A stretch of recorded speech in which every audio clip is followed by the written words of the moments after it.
Entonces, el tema que vamos a abordar el día de hoy es la evaluación de un paciente con síntomas otoneurológicos, ¿sí? Para que ustedes tengan una idea, ¿verdad? La otoneurología es una subespecialidad de la otorrinolaringología que se encarga específicamente de tratar eh, todas aquellas patologías que cursan como síntoma principal con vértigo, ¿sí? Bueno, eso a modo de introducción para que ustedes sepan a qué nos estamos refiriendo, ¿sí? A modo de historia, ¿verdad? Antiguamente, muchos médicos, muchos especialistas, ¿verdad? Creían que los vértigos realmente eran un problema neurológico que se encontraba en el sistema nervioso central, o algunos creían que los vértigos estaban muy relacionados con problemas de la conducta. Sin embargo, en 1861, como dice acá, Próspero Menier, vamos a ver que justamente hay una patología dentro de lo que vamos a ver como patologías del sistema periférico, que se llama enfermedad de Menier. Presentó en la Academia Médica de París una serie de informes donde él describía a un grupo de pacientes que tenían síntomas de vértigo, y acompañado a este síntoma estaban también las náuseas, los vómitos, ¿verdad?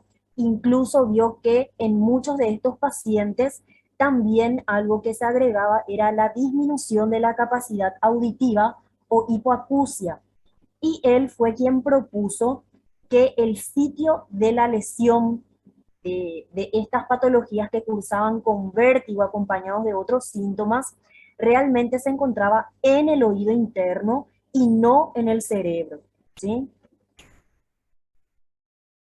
Ya en la primera parte del siglo XX, Roberto Barani realizó varios avances muy importantes en el conocimiento de lo que es la función del aparato vestibular.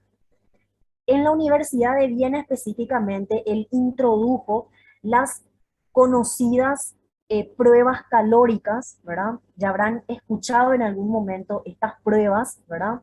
También las pruebas de rotación y la prueba de la fístula. Él lo que hizo fue relacionar diversas formas de nistagmo, que es un signo, ¿verdad? Un signo que encontramos en pacientes con alteraciones del aparato vestibular, ¿verdad? Entonces, él lo que hizo fue relacionar todas estas formas de nistagmo con patologías del aparato vestibular. Bueno, la evaluación de estos pacientes, ¿verdad? La evaluación otoneurológica en sí tiene tres objetivos importantes, que son los que tienen aquí, ¿verdad? El primero de ellos es verificar si hay un compromiso o no de las funciones auditiva y vestibular. También tiene como objetivo establecer si la patología tiene una localización periférica o tiene una localización central. Y por último, lo que hace es intenta identificar la causa de la disfunción y sobre todo tratar de llegar a un pronóstico de la patología, ¿sí?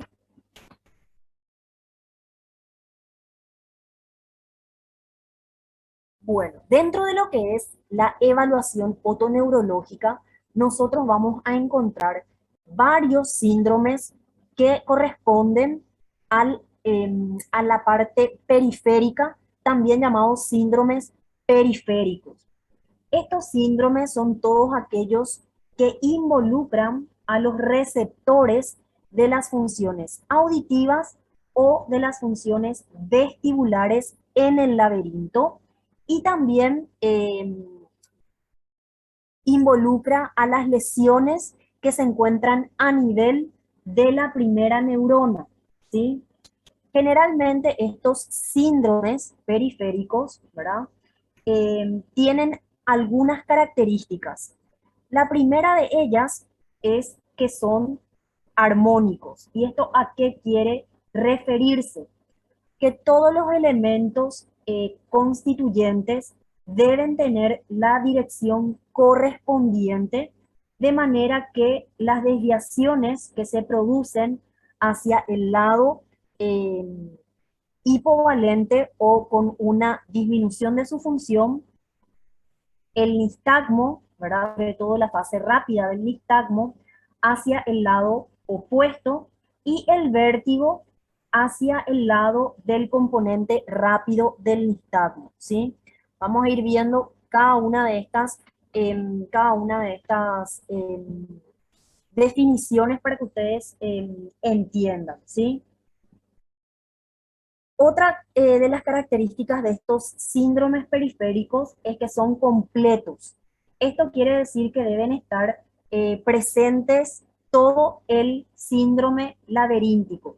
Tiene que estar presente el vértigo, tiene que estar presente el nistagmo, tienen también que estar presentes las desviaciones segmentarias y síntomas vagales como náuseas, vómitos, taquicardia, etcétera, ¿sí? Y también otra de sus características es que están asociados, es decir, suelen estar afectados el laberinto anterior. Recuerden que está representado por la cóclea o el nervio coclear o incluso ambos, y también por el laberinto posterior. Recuerden que el laberinto posterior está representado por lo que es el vestíbulo y los canales o los conductos semicirculares. Además de esto, debe existir hipoacusia del tipo neurosensorial o perceptiva, y también debe estar acompañado de zumbidos o acúfenos, ¿sí? Sin embargo, estos síndromes periféricos, ustedes eh, tienen que tratar siempre de diferenciar de todos aquellos síndromes que son de origen central.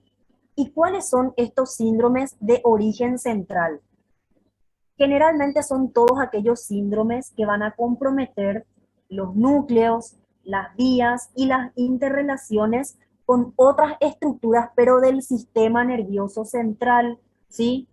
Y generalmente las características de estos síndromes centrales son totalmente opuestas a la de estos síndromes periféricos.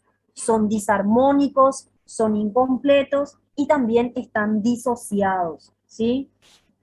Entonces, siempre que ustedes van a evaluar a un paciente con síntoma principal, vértigo, tienen que tener en cuenta estas características principales que están acá, armónicos, completos y asociados, para poder diferenciarlo de una patología de origen central que pudiera estar cursando también con vértigo, ¿sí? Bueno,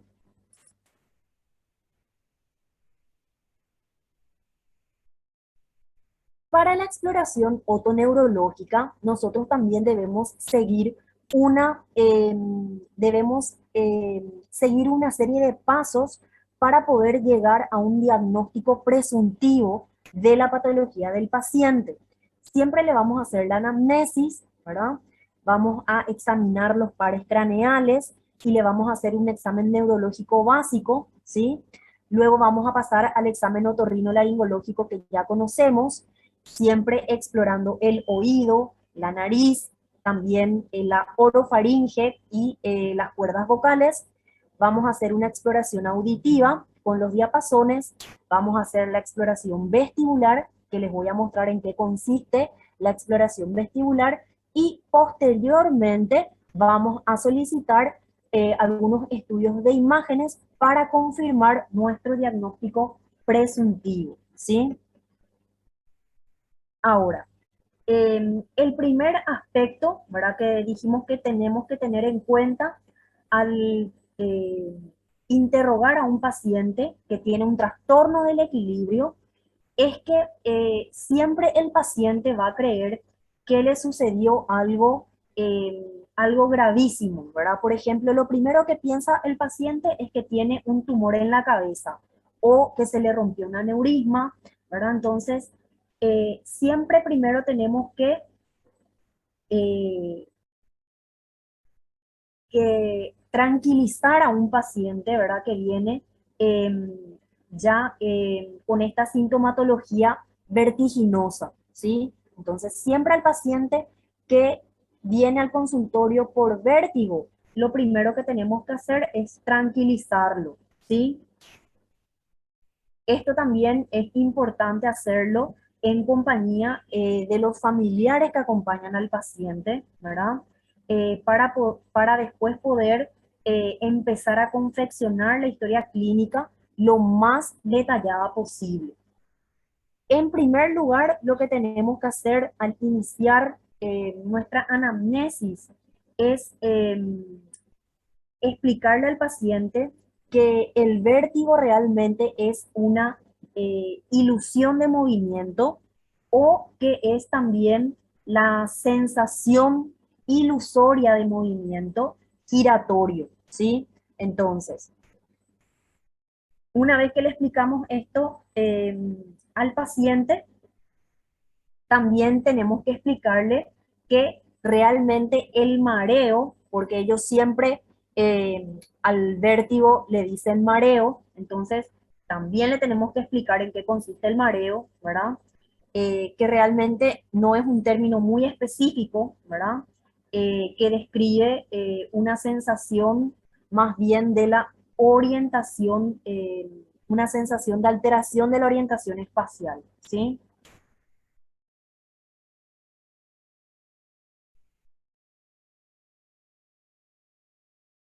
Entonces, una vez que nosotros le explicamos al paciente esta diferenciación entre vértigo y mareo, eh, tenemos que empezar a hacer nuestra anamnesis, nuestra historia clínica, ¿sí? Algo muy importante también que me olvidé de decirles es que el vértigo lo podemos dividir en un vértigo objetivo y un vértigo subjetivo, ¿sí? ¿En qué consiste el vértigo objetivo? El vértigo objetivo es cuando eh, el paciente refiere que todo gira alrededor de él, o sea, todo el ambiente circundante está girando alrededor de él. Ese es el vértigo objetivo. Y el vértigo subjetivo es cuando el paciente refiere que él es quien gira con respecto a todas las cosas que tiene a su alrededor, ¿sí? Entonces, tenemos que explicarle primeramente al paciente qué es el vértigo, qué es el mareo, y luego, una vez que empezamos a hacer nuestra historia clínica, definir bien si el vértigo es objetivo o es subjetivo, ¿sí? Lo más importante de la anamnesis es saber cuándo comenzó el vértigo, ¿sí? Ya que no va a ser siempre lo mismo que el vértigo haya empezado hace un mes o hace 2 días. ¿Por qué? Porque existen ciertos fenómenos de compensación, ¿verdad? Los signos semiológicos que nosotros vamos a encontrar en nuestra evaluación van a ser totalmente distintos. Entonces, por eso siempre es importante eh, preguntarle al paciente realmente cuándo empezó esa sensación de giro, ¿sí? Luego es importante preguntar el tiempo de duración del trastorno, ¿sí? En, este, en esta parte tenemos que tratar de ser bien, bien detallados, ¿verdad? Lo más detallados posible, ¿verdad? Eh, Debido a que es un síntoma eh, sumamente desagradable el vértigo y muchas veces el paciente puede afirmar que esta sensación de giro duró horas cuando realmente solamente duró pocos segundos, ¿sí?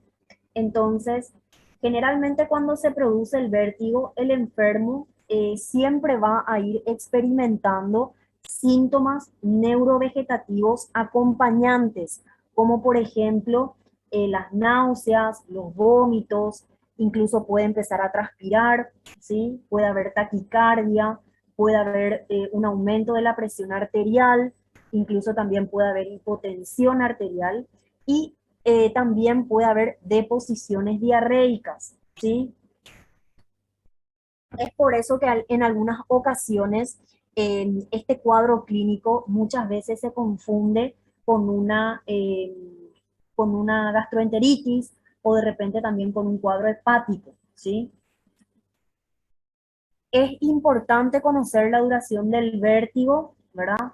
Porque no dura lo mismo, vamos a ver más adelante, ¿verdad? Lo que se llama un vértigo posicional paroxístico benigno, que generalmente dura segundos, que por ejemplo una enfermedad de Meniere, ¿verdad? Que puede durar hasta horas, o una neuronitis vestibular que incluso puede durar días, ¿sí? Entonces por eso es importante conocer el tiempo de duración del trastorno. También es importante preguntarle al paciente si el trastorno se va a acompañar o se acompañó de síntomas auditivos como una disminución de la audición, si hay una pérdida total de la audición o anacusia, si hay una fluctuación auditiva, ¿verdad? O si de repente hay una sensación de plenitud o de ocupación auditiva o incluso también se acompaña de acúfenos o de zumbidos, ¿sí? Entonces, todo eso ustedes deben preguntar cuando están realizando su historia clínica eh, de un paciente con vértigo, ¿sí? También otra pregunta importante es preguntarle, valga la redundancia, al paciente si existen, por ejemplo, factores que desencadenan estos trastornos del equilibrio, como por ejemplo cambios de postura, ¿verdad? Cambios sobre todo en giros de la cabeza, si al acostarse o al incorporarse de la cama empieza a marearse o a tener algún trastorno del equilibrio, si de repente cuando quiere sonarse la nariz, ¿verdad? Cuando escucha ruidos intensos, ¿verdad? Eso generalmente son factores desencadenantes que pudieran estar relacionados con este trastorno del equilibrio, entonces también es importante preguntar.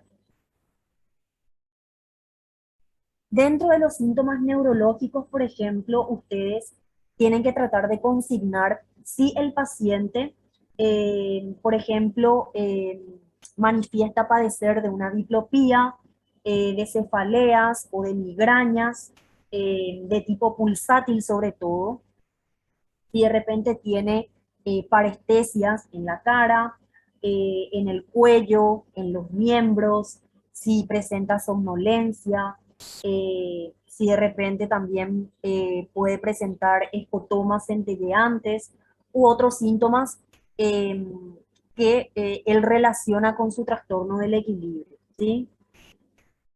Y obviamente, por último, ustedes le van a preguntar al paciente, ¿verdad?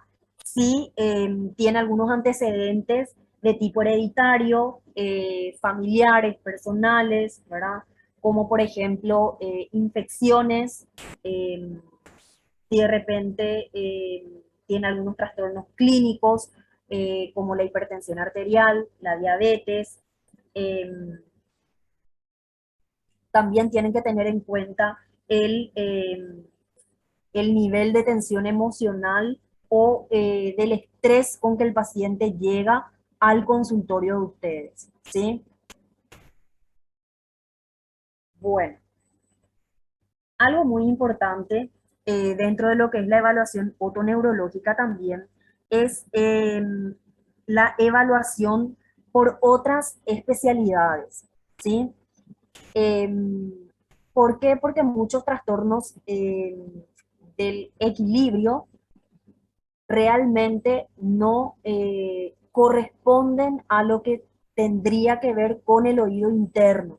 Entonces, siempre es importante trabajar de manera multidisciplinaria con los pacientes que presentan esta sintomatología, ¿sí?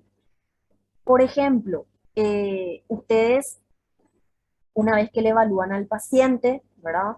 Y supongamos no encuentran absolutamente nada relacionado con el oído interno o que pudiera envolver al oído interno, ustedes tienen que ir viendo con otras especialidades eh, cuál podría ser el diagnóstico de este paciente. Por eso siempre es importante que tenga una evaluación por un clínico, ¿sí? En donde ustedes una vez que le hicieron el examen laberíntico y el examen audiológico, ¿verdad? Pueden ustedes realmente evidenciar que existen algunas alteraciones metabólicas en este paciente. Por ejemplo, puede haber una disminución de lo que es la glucemia en sangre, ¿sí?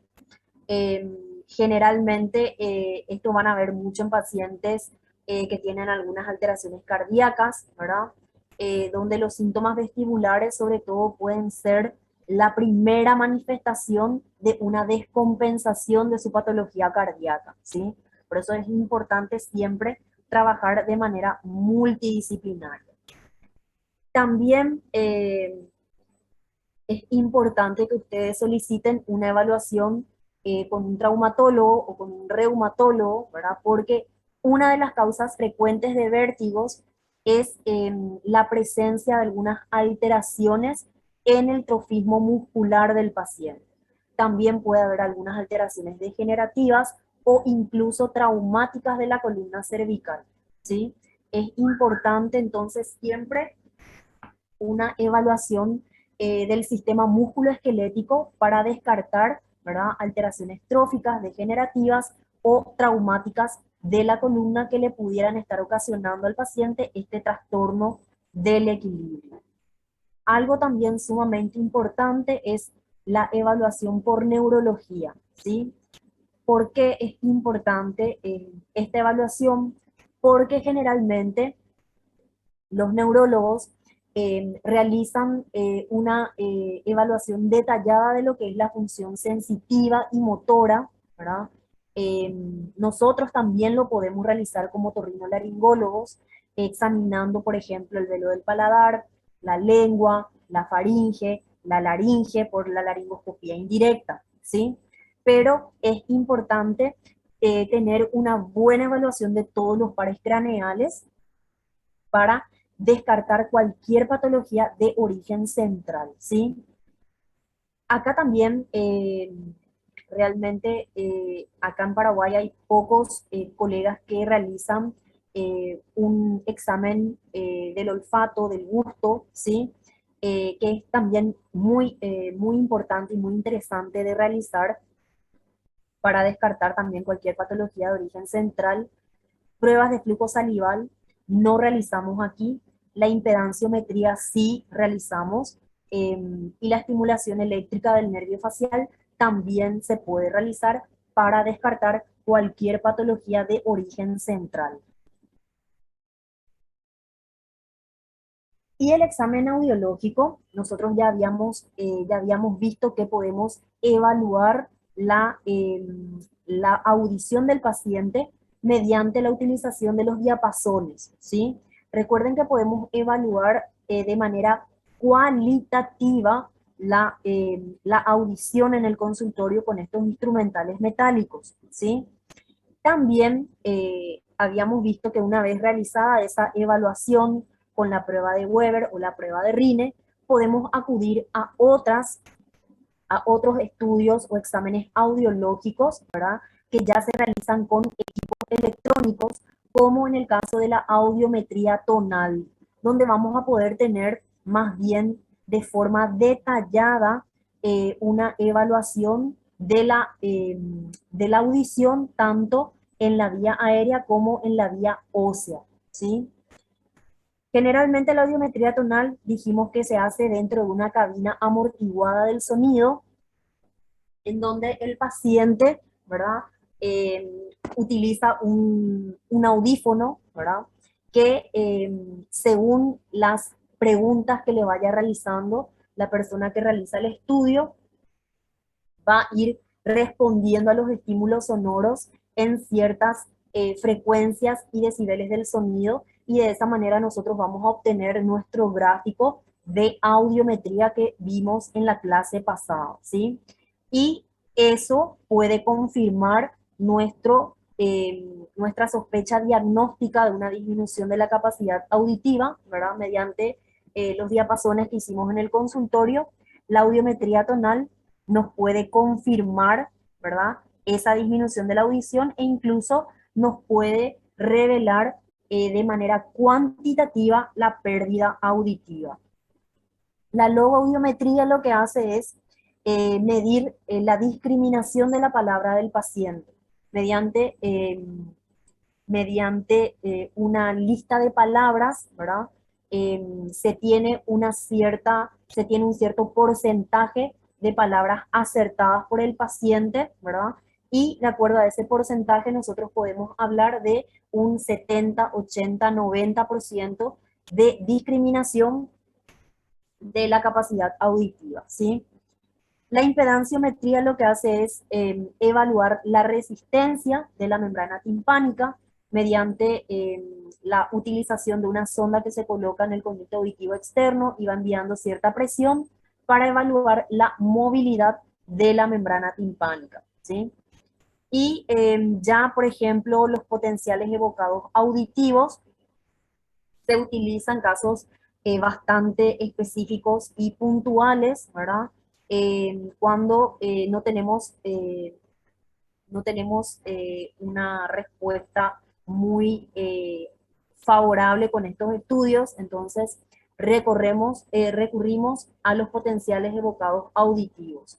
Y la electrococleografía lo que hace es evaluar eh, más bien a las células neurosensoriales del órgano de Corti, ¿sí?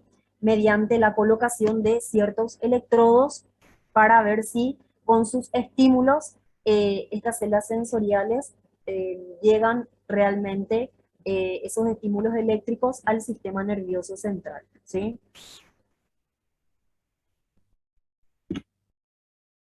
Bueno,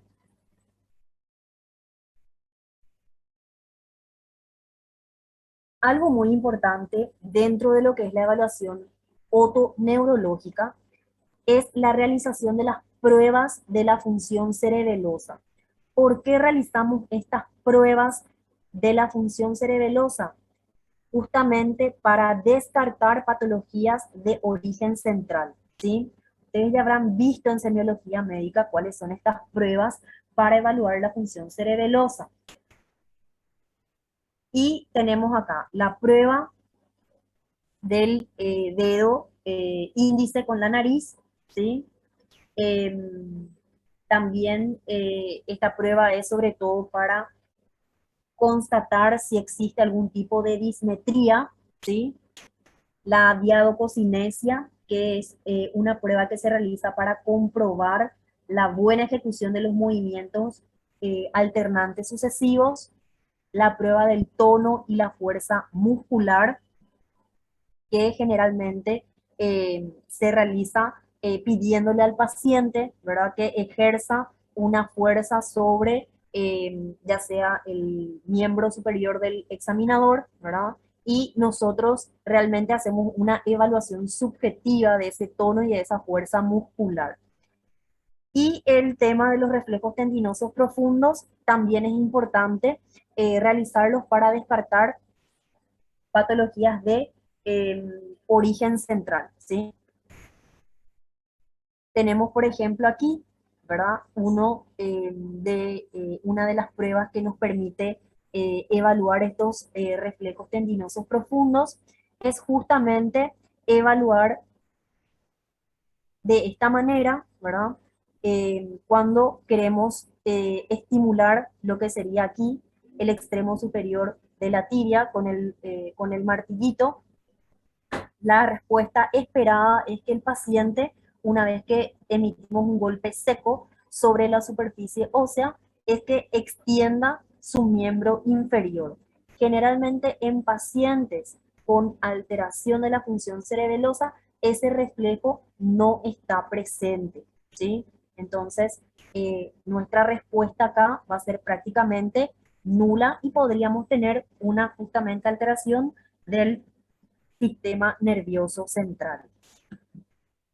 Aquí en el caso de la prueba de índice nariz, que dijimos que evalúa si existen o no dismetrías. Generalmente en esta prueba lo que hace el paciente es sentarse enfrente del examinador aproximadamente a unos 30 centímetros de, de, de lejanía, ¿verdad? Entre el paciente y el médico debe existir 30 centímetros de espacio. Y lo que hace el examinador es colocar el dedo índice, ¿verdad? De forma vertical, y el paciente lo que tiene que realizar es, como ven aquí, el apoyo de su dedo índice sobre el dedo índice del examinador y luego llevar a la punta de la nariz. Esa es la prueba y la respuesta que se espera. En el caso de que exista una patología de origen cerebeloso, la paciente, ¿qué es lo que va a hacer?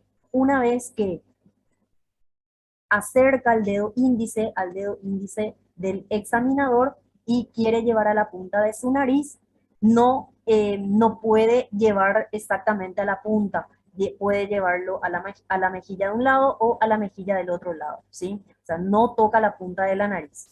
Esa es una respuesta de un paciente con patologías del sistema cerebeloso.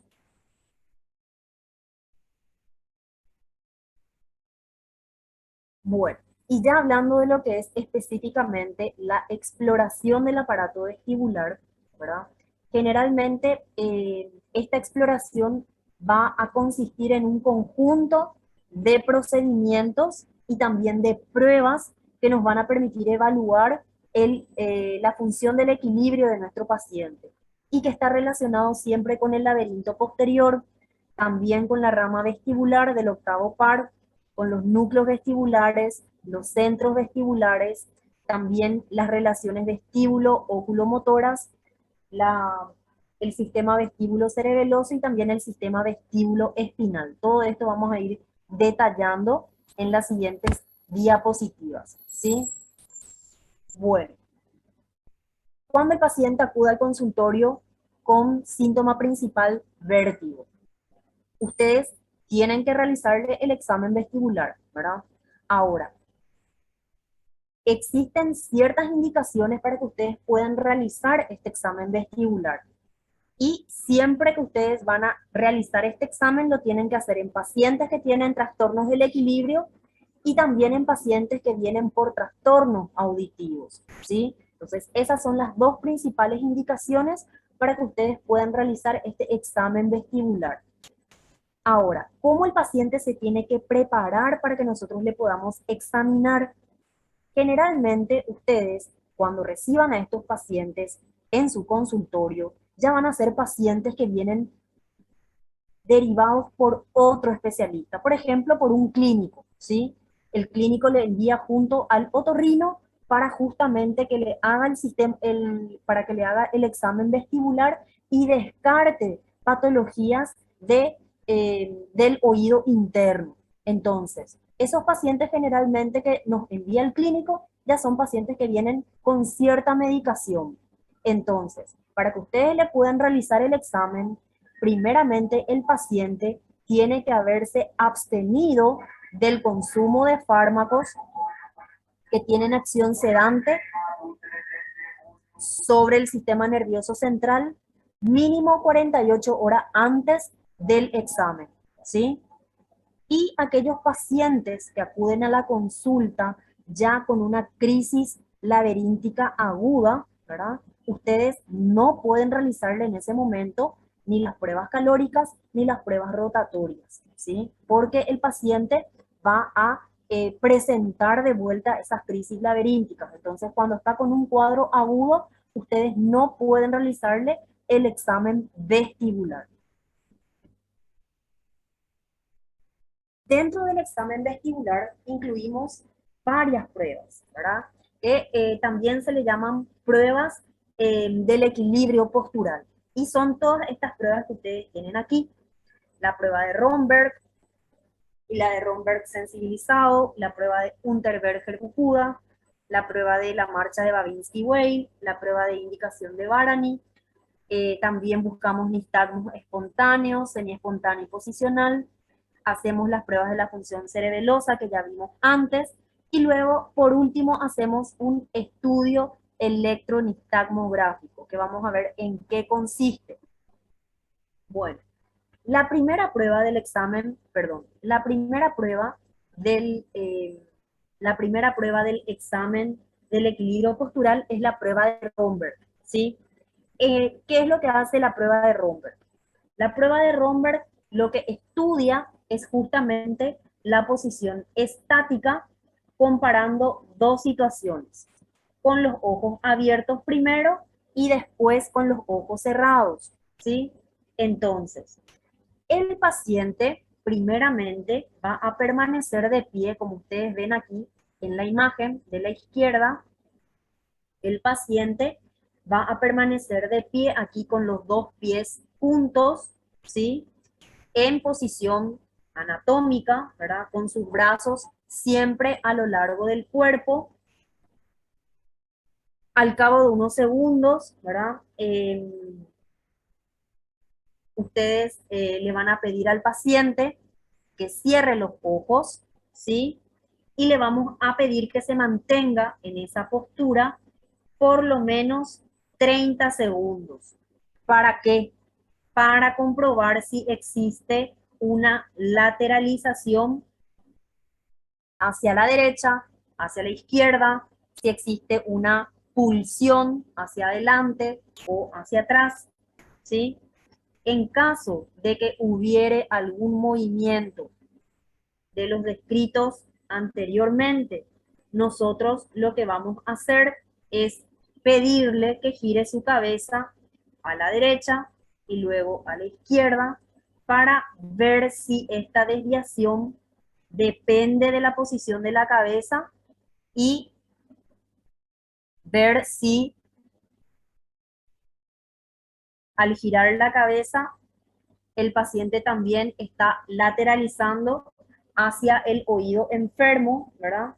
Que es lo que generalmente suele suceder en alguna patología que tenga que ver con el oído interno, ¿sí? Ahora, ¿en qué consiste la sensibilización de esta prueba de Romberg? Nosotros le pedimos al paciente, ¿verdad? Que, que coloque un pie delante del otro, ¿verdad? A fin de poder controlar esa movilización, ¿verdad? O esa lateralización hacia la derecha o hacia la izquierda, ¿sí? Y en caso de que exista, tenemos que repetir el movimiento, ¿verdad? Cambiando de pie de manera alternada para comprobar si es que siempre sucede lo mismo, ¿sí? Y en esta prueba tenemos que tratar de ser muy, muy cautos, ¿verdad? En los pacientes que tienen edad avanzada, ¿sí?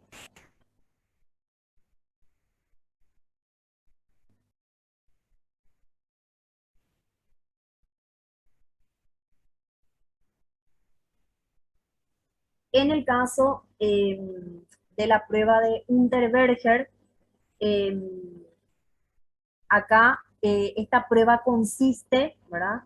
En que el paciente examinado, ¿sí? Debe caminar en el mismo lugar, ¿verdad? Y con los ojos cerrados, como mínimo unos 50 pasos. Eso es lo que generalmente se le pide o se le debería pedir al paciente. Pero muchas veces el consultorio no da como para caminar 50 pasos. Entonces, le pedimos al paciente eh, que se coloque en un extremo del consultorio, ¿verdad? Con los pies juntos, ¿verdad? Y que a partir de ahí vaya caminando en el mismo lugar, ¿verdad? Y sobre todo tratando de mantener, eh, mantener una línea recta, ¿sí? Muchas veces estos pacientes eh, se desvían, ¿verdad? O sea, lo que nosotros tenemos que tratar de ver es si en esa caminata el paciente se desvía por lo menos más de 60 grados, ¿sí? Eso para nosotros es realmente significativo, ¿verdad? Una desviación ya bastante pronunciada de lo que sería una línea recta, ¿verdad? Para nosotros ya es muy significativo y realmente nos está indicando el paciente cuál es el lado del laberinto que no está funcionando de manera correcta, ¿sí? Generalmente cuando tenemos patologías centrales, ¿verdad? O en pacientes que tienen una edad avanzada, esta marcha puede convertirse en una marcha atáxica. Por eso es importante, ¿verdad? Eh, es importante observar correctamente al paciente cuando está realizando esta prueba, ¿sí? También en otros casos, podemos pedirle al paciente, ¿verdad? Que realice la prueba de Fukuda, ¿verdad? Que es realmente una marcha, ¿verdad? Eh,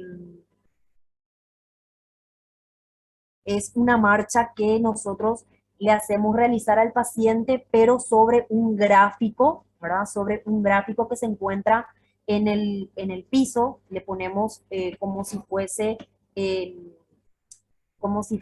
un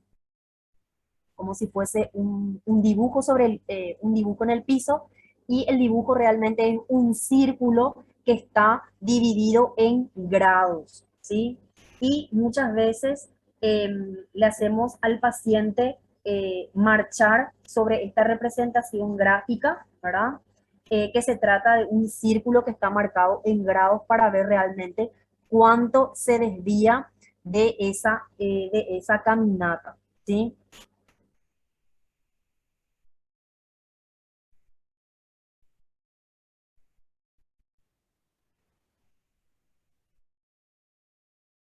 La prueba de Babinski-Weil, bueno, la prueba de Babinski-Weil, ¿en qué consiste? Consiste en pedirle al paciente, ¿verdad? Que camine, ¿verdad? Que camine en una línea recta, anteponiendo un pie por delante del otro y siempre manteniendo los ojos cerrados. Y nosotros como examinadores lo que hacemos es observar si en esta caminata el paciente se va desviando también de esa línea recta imaginaria, ¿verdad? Sobre la que nosotros le hacemos caminar. Entonces también esa desviación nos va a ir señalando cuál es el lado del laberinto que no está funcionando de forma correcta.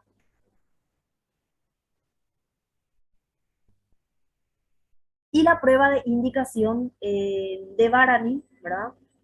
Consiste en pedirle al paciente eh, que está de pie, ¿verdad? Con los miembros superiores extendidos de esta manera, ¿verdad? Le pedimos al paciente siempre que extienda sus brazos hacia adelante, que se mantengan inmóviles, ¿verdad? Y que el paciente mantenga los ojos cerrados. Generalmente el resultado de un paciente que no tiene alteraciones del aparato vestibular es justamente cuando no hay una desviación en el lapso de unos 20 segundos. Si nosotros tenemos aquí una pequeña desviación de aproximadamente 1 centímetro entre ambos brazos, nosotros no consideramos una desviación significativa a esto. Realmente, para que ocurra una desviación, tiene que ser la diferencia entre ambos brazos más de 2 centímetros, ¿verdad? En estos 20 segundos. Y lo que nos va a hacer esa desviación es señalar, ¿verdad? El lado vestibular que no está funcionando de forma correcta o el lado opuesto en caso de una recuperación con una sobrecompensación, ¿sí?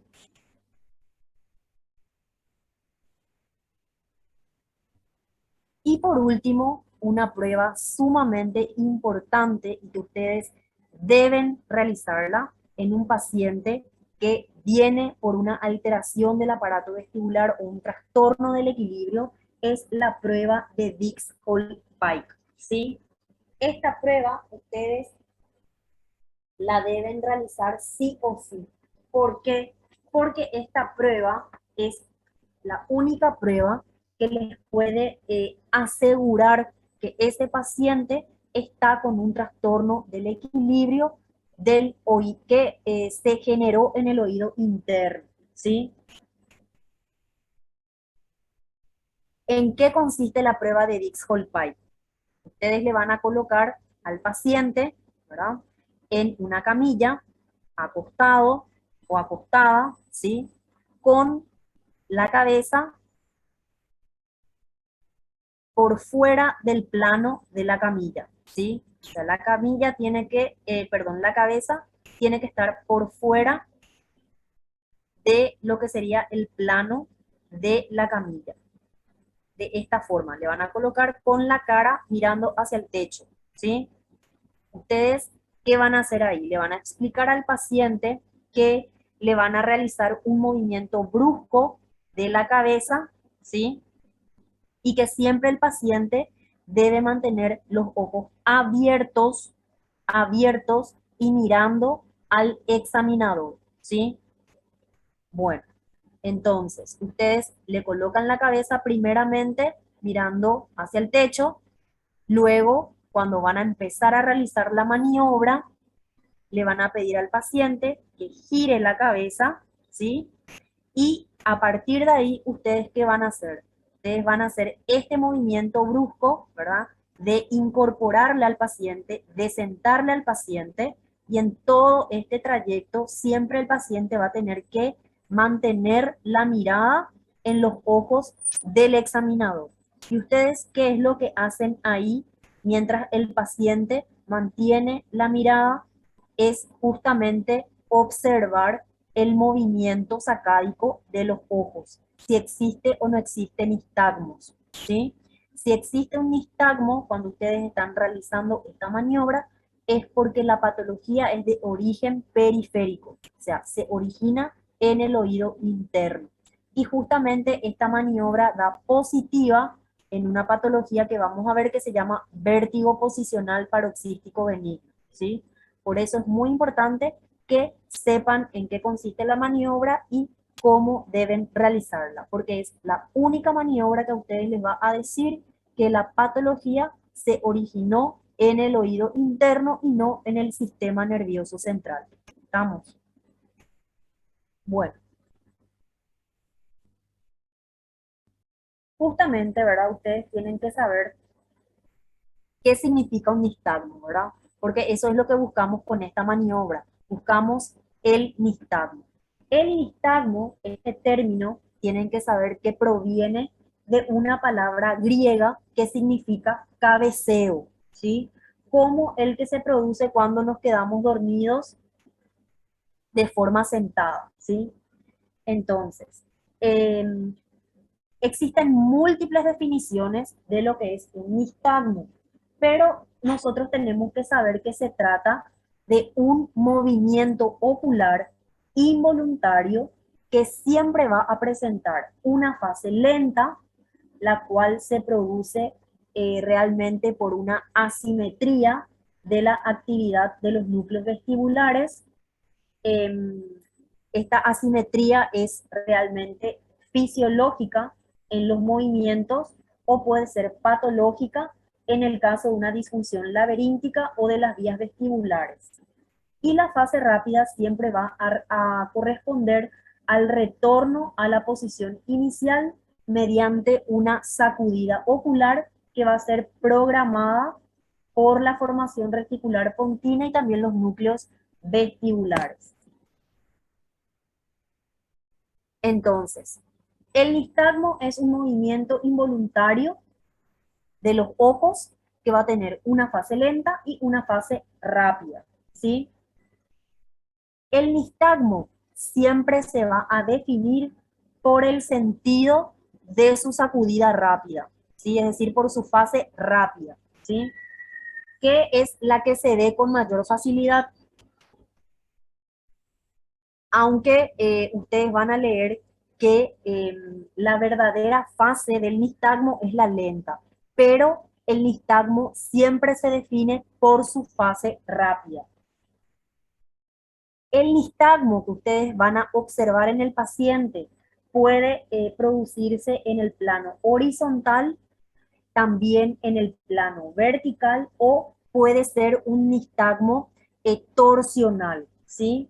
De manera que ustedes van a ir denominándole nistagmo horizontal, ya sea a derecha o a izquierda, ¿verdad? Nistagmo vertical, ya sea superior o inferior, y el nistagmo rotatorio o antihorario, según vaya o no en el sentido en que se mueven las agujas de un reloj o incluso también al revés, ¿sí?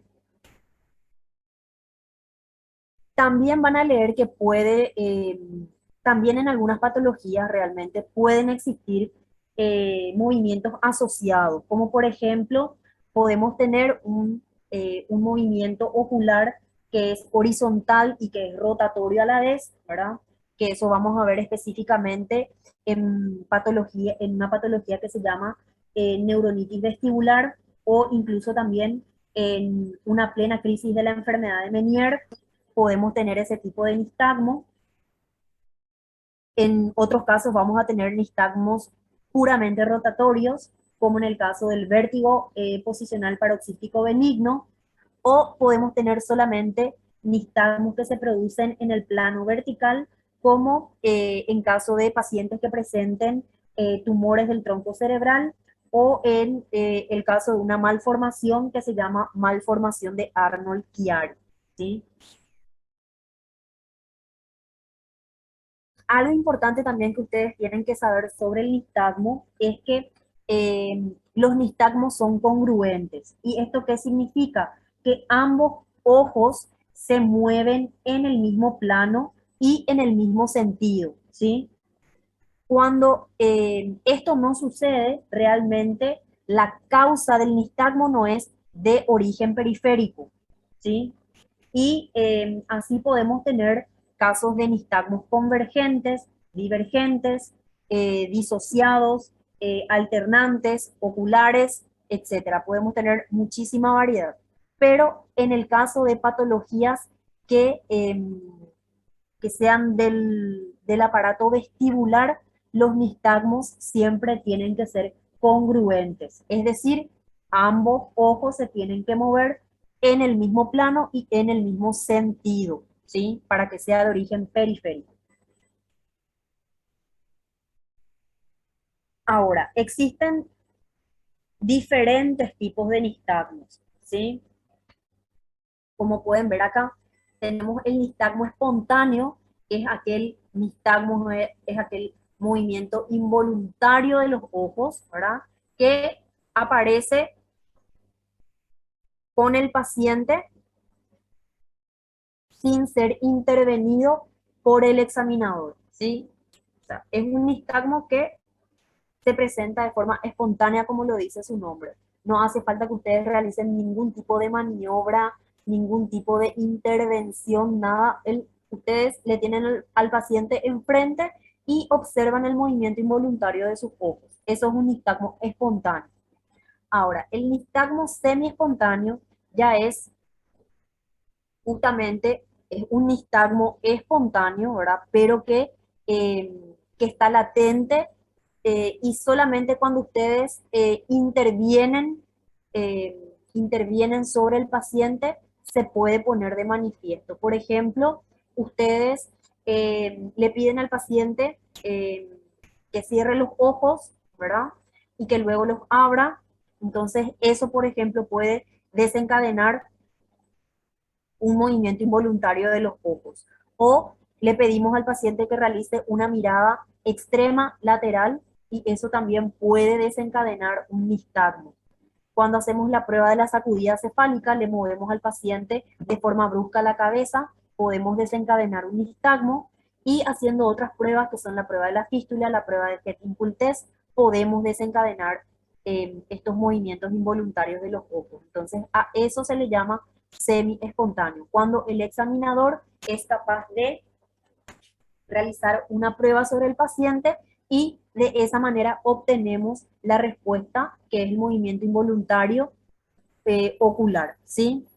Y ya los nistagmos posicionales van a ser todos aquellos nistagmos que se pongan de manifiesto con determinadas posiciones de la cabeza y del cuerpo, como vimos, por ejemplo, en el caso de la maniobra de Dix-Hall-Pike, ¿sí? Por eso, esta maniobra es muy importante que ustedes conozcan y sepan hacer a la hora de evaluar a los pacientes que llegan con vértigo al consultorio para descartar cualquier patología de origen central, ¿sí?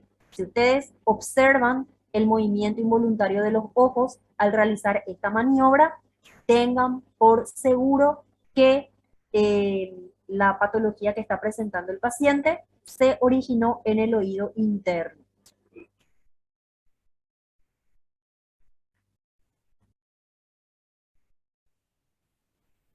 Bueno, obviamente una vez que nosotros eh, le examinamos al paciente, ya le hicimos la historia clínica, ya le hicimos todas eh, las pruebas o el examen del equilibrio postural, ¿verdad?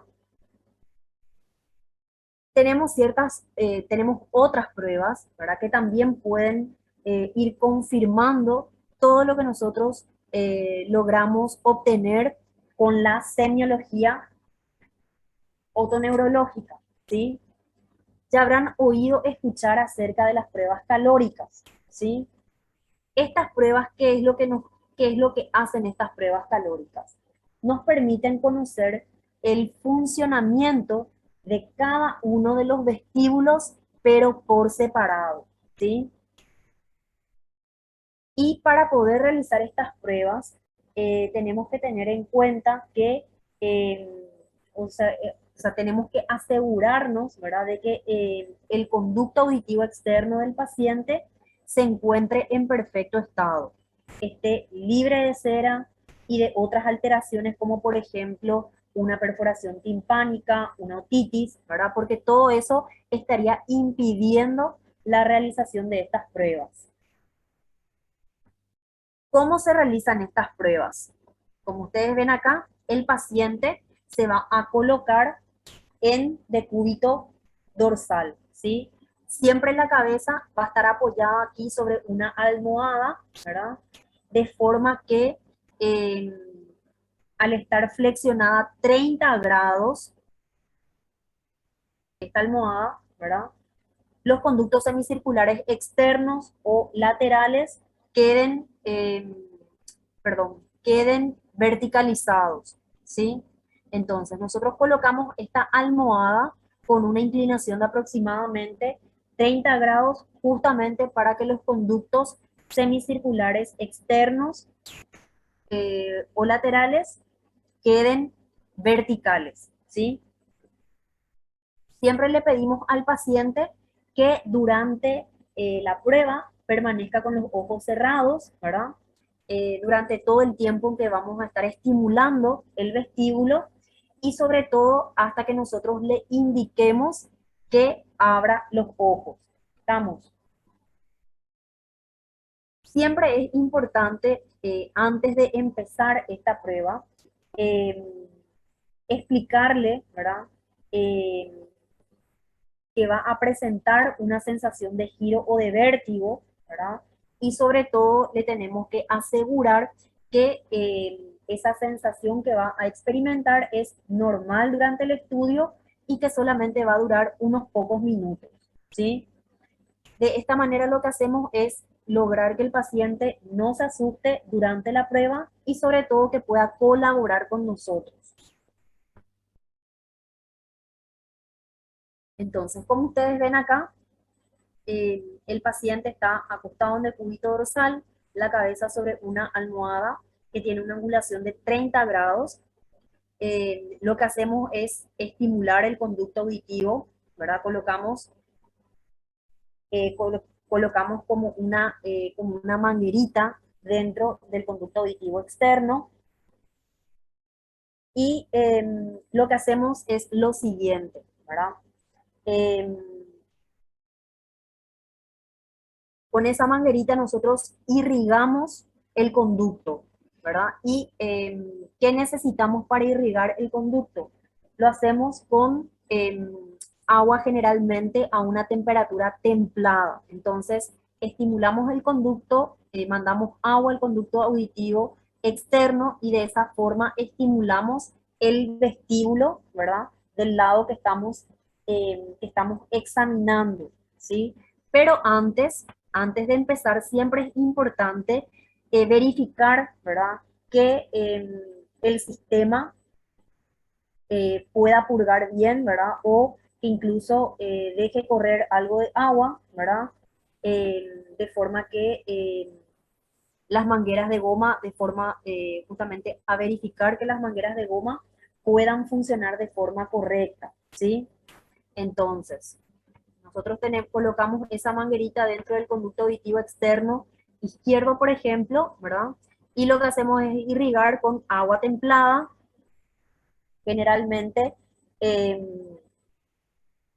irrigamos por un cierto tiempo, ¿verdad?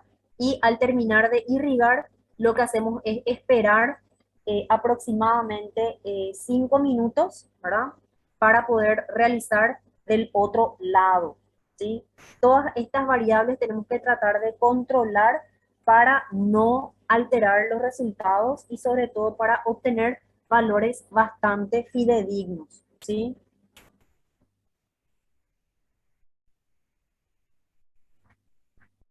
¿Por qué es importante que realicemos esta prueba con agua templada? Porque yo les había comentado, creo, en alguna oportunidad, que irrigar, cuando hacemos un lavado de oído común y corriente, ¿verdad? Es siempre importante, les dije, utilizar agua templada para evitar justamente desencadenar un síndrome vertiginoso periférico, es decir, para evitar ocasionarle vértigo al paciente.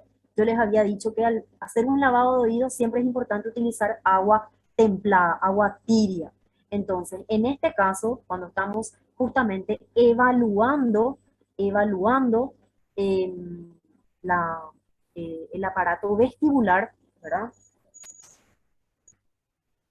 Justamente en este caso nosotros no utilizamos, o sea, utilizamos agua templada para purgar el sistema, ¿sí? Pero para realizar la prueba utilizamos justamente los dos extremos, el extremo de agua fría, el extremo de agua caliente, ¿sí?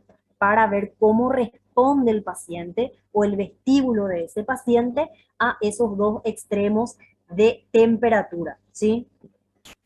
Entonces, recuerden que cuando hacemos un lavado de oído común y corriente, agua templada. Pero cuando estamos haciendo estas pruebas, al inicio sí utilizamos agua templada para purgar el sistema, para ver si nuestra manguerita funciona realmente, ¿verdad? Para evitar, antes de empezar realmente la prueba, evitar desencadenar vértigo en el paciente, probamos con agua templada, ¿sí? Para ver si nuestra manguerita está funcionando bien, pero una vez que vamos a iniciar la prueba, utilizamos los extremos de agua, ¿sí? Los extremos de temperatura. Podemos utilizar primeramente podemos utilizar agua caliente, ¿sí? Cuando estamos estimulando con agua caliente el vestíbulo, para que esté caliente realmente tiene que estar a una temperatura aproximada de 44 grados, ¿sí?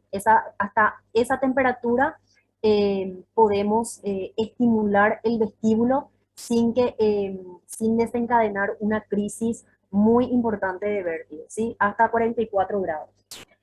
Entonces, siempre tratando de que sea por lo menos hasta 7 grados Celsius por encima de la temperatura corporal del paciente. Eso también pueden tener en cuenta, ¿verdad? Eh, a la hora de medir la temperatura del agua que van a utilizar.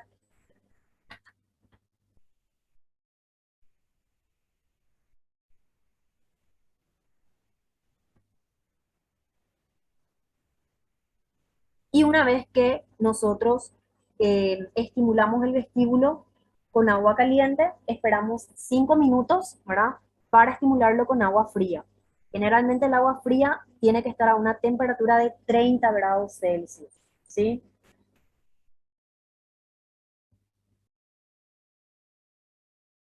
Y luego de esos 5 minutos pasamos al siguiente lado y realizamos de la misma manera en que realizamos del lado izquierdo. Primero con agua caliente, luego con agua fría, ¿sí? Eso para que ustedes sepan cómo se hacen estas pruebas, eh, estas pruebas calóricas. Estamos.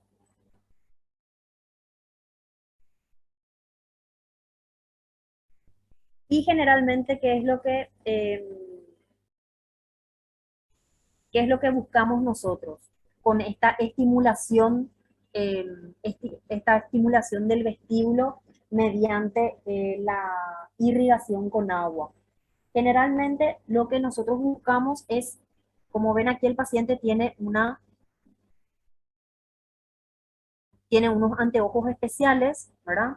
Esos anteojos especiales lo que nos permite observar es justamente aquellos nistagmos que es imposible visualizar mediante las pruebas o los exámenes convencionales, ¿sí? Entonces buscamos el movimiento involuntario de los ojos que no podemos observar mediante las pruebas que realicemos en el consultorio, ¿sí? Entonces, los movimientos oculares es lo que buscamos con esta prueba.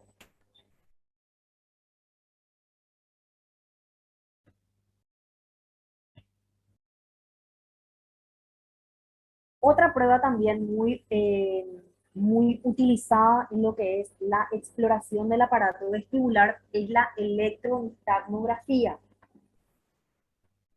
La electronistagmografía realmente es un procedimiento, ¿verdad? Que lo que hace es medir el potencial eh, de la córnea y de la retina a través de electrodos que se colocan en algunas superficies, ¿sí? Permitiendo un registro objetivo de los movimientos oculares. Como ven acá, ¿verdad? Se coloca electrodos. Esta es la correcta colocación de los electrodos, ¿verdad? Que nos van a medir el potencial eh, córneo-retiniano, ¿sí? Como ven acá tenemos uno de los electrodos se coloca directamente en la frente, otros se colocan acá por encima de las cejas, uno sobre la pirámide nasal y dos por debajo, o mejor dicho, un poquito por debajo del arco cigomático, ¿sí? Entonces, estos electrodos lo que hacen es medir el potencial eh, córneo-retiniano justamente también para evaluar la presencia o no de, eh, de nistagmos en el paciente. Esos nistagmos que nosotros no podemos encontrar mediante una exploración otoneurológica convencional, ¿sí?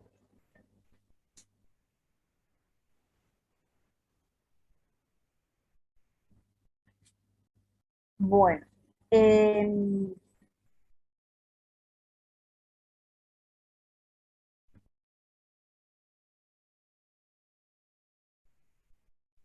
Como pueden ver acá, ¿verdad? Al paciente se le coloca eh, sentado sobre una silla especial, ¿verdad? También se le colocan unos anteojos especiales que se llaman lentes de Frenzel, ¿sí? Estas lentes lo que hacen también es justamente permitirnos observar esos movimientos oculares involuntarios, ¿verdad? Y aquí en este caso la lente está conectada a una computadora a través de la cual nosotros obtenemos el trazado de esos movimientos involuntarios, ¿sí? Pero también es otra forma de evaluar el nistagmo que presenta el paciente para justamente esos nistagmos imperceptibles, ¿sí?